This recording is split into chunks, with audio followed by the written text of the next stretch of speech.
എന്നെ സംബന്ധിച്ചിടത്തോളം ഈ ഉത്സവകാലങ്ങൾ എന്ന് പറയുന്നത് കുട്ടിക്കാലം തൊട്ട് ഏറ്റവും പ്രിയപ്പെട്ടതാണ്. കാരണം എല്ലാ അമ്പലപ്പറമ്പുകളിലും മുടങ്ങാതെ ഉത്സവം തുടങ്ങിക്കഴിഞ്ഞാൽ ചെണ്ട കൂട്ടുന്ന സ്ഥലത്തും ആനയുടെ മുമ്പിലും ഇതൊക്കെയായിരുന്നു എൻ്റെ കുട്ടിക്കാലം ഏറ്റവും കൂടുതൽ ഫ്ലറിഷ്ഡ് ആക്കിയിട്ടുള്ളത്, എൻ്റെ പെരുമ്പാവൂരിലെ കുട്ടിക്കാലം. അതിനുശേഷം ഇത്തരം ഓണം അല്ലെങ്കിൽ വിഷു പോലെയുള്ള ആഘോഷങ്ങൾ വരുന്ന കാലത്താണ് എനിക്ക് ഏറ്റവും കൂടുതൽ സ്റ്റേജ് പ്രോഗ്രാം, മിമിക്രിക്ക് പോകാൻ കിട്ടുക, അതിനുള്ള അവസരങ്ങൾ കിട്ടുക.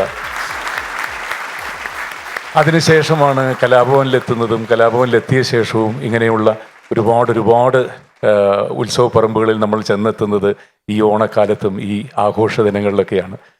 അതിനുശേഷം എപ്പോഴെങ്കിലും ഒരു സിനിമയിൽ ഒന്ന് തല കാണിക്കാനുള്ള അവസരം ഉണ്ടാവുമെന്ന് കൊതിച്ച് നടന്ന ഒരുപാട് കാലങ്ങളുണ്ടായിട്ടുണ്ട്.